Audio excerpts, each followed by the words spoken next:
नमस्कार दोस्तों, चलिए बढ़ते हैं इस कहानी के अगले भाग की तरफ। 6 महीने बाद प्रिसा की डिलीवरी डेट नज़दीक आ चुकी थी, इसलिए माहिर की मम्मी पुष्पा जी भी उनके साथ रहने लगी। प्रिसा ने भी ऑफिस जाना बंद कर दिया था और जब वह घर से ही काम करने लगी थी, घर के कामों में उठने बैठने में झुकने में उसे काफ़ी परेशानी होने लगी थी, इसलिए घर का थोड़ा बहुत काम पुष्पा जी को करना पड़ता। वह बेमन से घर का काम करती और बात बात पर प्रिसा को ताने भी मारती, लेकिन माहिर ने उसे अपनी मम्मी के इस स्वभाव के बारे में पहले ही सब बताया हुआ था। उसने प्रिसा को समझा भी दिया था कि वह अपने गुस्से पर काबू रखे और मम्मी से कभी गलत तरीके से पेश न आए। प्रिसा भी खुद पर संयम रखने की पूरी कोशिश करती। सुबह का समय प्रिसा हॉल में रखे सोफे पर बैठी अपने ऑफिस के काम में लगी हुई थी। उसने लक्ष्मी हाउसकीपर को आवाज़ देकर कहा, लक्ष्मी मेरे लिए स्प्राउट ओट्स लेकर आना, बहुत भूख लगी है। लक्ष्मी कपड़े सुखाने में व्यस्त थी, इसलिए उसे प्रिसा की आवाज़ सुनाई नहीं दी।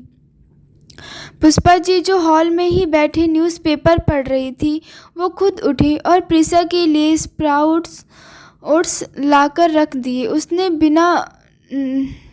बिना नज़रें उठाए थैंक यू लक्ष्मी बोला तो उसकी सास को गुस्सा आ गया। पुष्पा जी गुस्से में, मैं तुम्हें क्या नौकरानी दिखाई दे रही हूँ?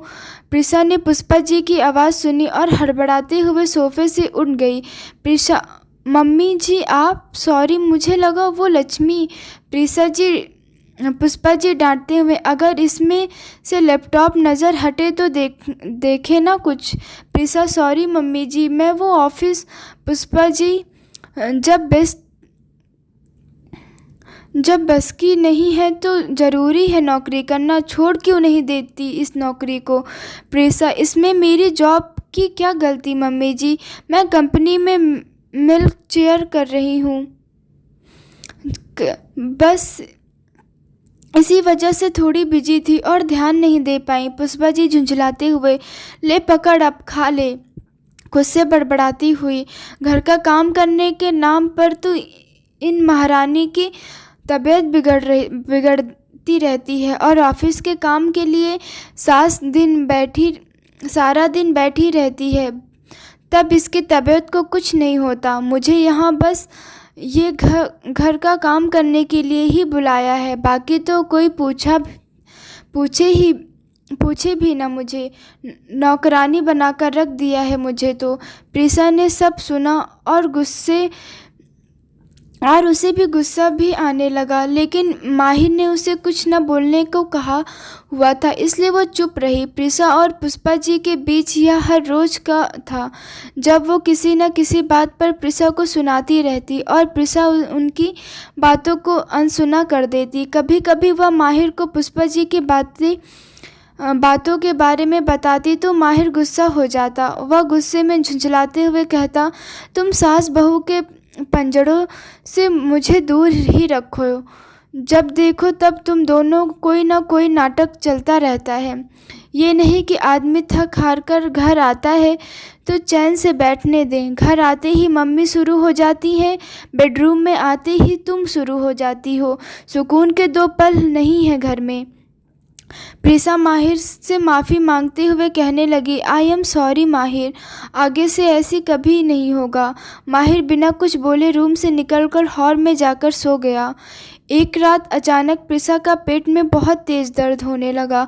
माहिर प्रिसा को ऐसे दर्द में देखकर घबरा गया। वो भागकर अपनी मम्मी के रूम में गया और उन्हें बुलाकर लाया।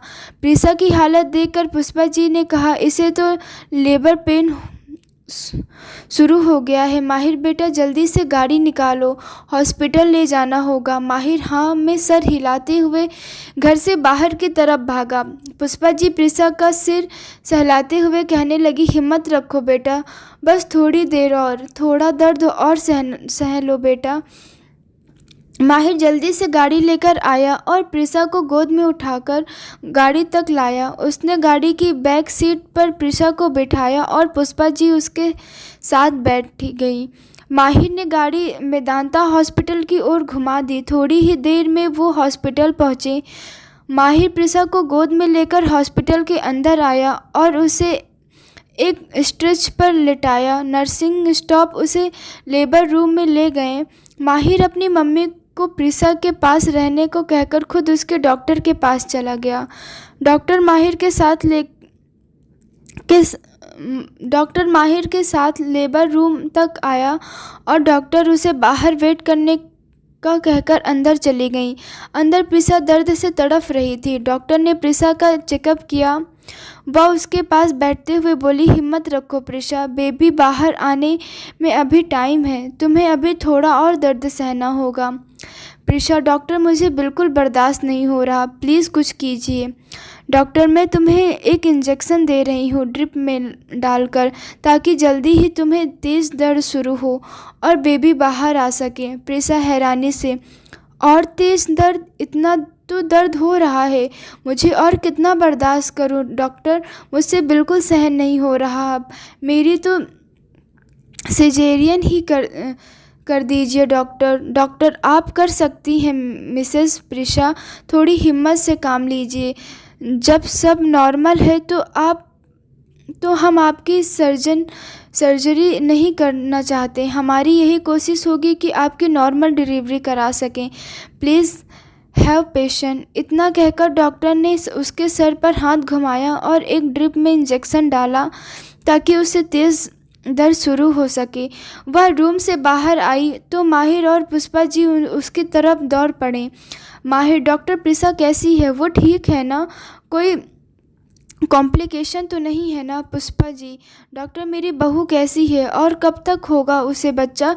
Doctor, please claim down both of you. प्रिसा ठीक है, लेकिन अभी उन्हें और दर्द सहना होगा। जब तक बेबी बाहर की तरफ नहीं घूमेगा हम डिलीवरी नहीं कर सकेंगे। माहिर, तो अब क्या डॉक्टर? प्रिसा का ऑपरेशन करना होगा क्या? डॉक्टर, नहीं, सब कुछ नॉर्मल है, थोड़ा टाइम लगेगा, वेट, डिलीवरी नॉर्मल हो जाएगी। पुष्पा जी, और कितना टाइम लगेगा डॉक्टर? प्रिसा को इतना दर्द हुआ था, फिर भी बच्चा बाहर क्यों नहीं आ रहा? डॉक्टर, देखिए, हमने उन्हें इंजेक्शन दिया है दर्द बढ़ने के लिए। आज रात को ही या कल सुबह तक उनकी डिलीवरी हो जाएगी। इतना कहकर डॉक्टर वहाँ से चली गई और माहिर और पुष्पा जी वहीं प्रिसा के रूम के बाहर बैठ गए।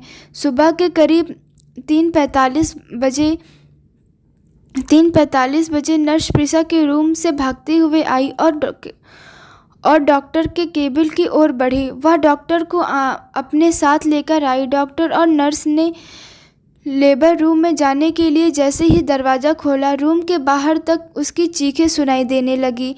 प्रिसा की इतनी तेज़ चीखें सुनकर माहिर काफ़ी डर गया, तो उसकी मम्मी उसे समझाने लगी कि इस टाइम जो दर्द होता है वो ऐसा ही होता है। रूम से बाहर बैठे दोनों प्रिसा और बच्चे की सलामती के लिए दुआ मांग रहे थे। लगभग 20 मिनट बाद लेबर रूम से बच्चे के रोने की आवाज़ आई और प्रिसा धीरे धीरे बेहोश हो गई। बच्चे की आवाज़ सुनकर माहिर वहीं खड़ा उछलने लगा। उसकी खुशी का कोई ठिकाना ही नहीं था। वह अपनी मम्मी के गले लगा और उनके आंखों से खुशी के आंसू बहने लगे, जो बार बार कोशिश करने पर भी रुकने का नाम नहीं ले रहे थे। माहिर अपनी मम्मी के हाथ थामकर बोला, बधाई हो मम्मा, आप दादी बन गई। पुष्पा जी उसके गाल पर हल्के से चिपट लगाते हुए कहा, और तू पापा? दोनों एक बार फिर गले लगे और हाथ जोड़कर भगवान को धन्यवाद कहने लगे। माहिर इधर उधर टहलते हुए डॉक्टर के बाहर आने का इंतज़ार करने लगा। थोड़ी ही देर बाद डॉक्टर बेबी को गोद में ले बाहर आई। डॉक्टर बेबी को आगे करते हुए, कॉन्ग्रेचुलेशन मिस्टर खुराना, बेटी हुई है। माहिर बेबी को गोद में लेते हुए भीगी पलकों से, thank you so much doctor. माहिर ने अपनी बेटी का चेहरा चूम लिया। माहिर, प्रिसा कैसी है डॉक्टर? और ये बेबी भी ठीक है ना डॉक्टर? डॉक्टर, वो बिल्कुल ठीक है मिस्टर खुराना, और बेबी भी बिल्कुल ठीक है। पुष्पा जी, क्या हम बहू से मिल सकते हैं बेटा?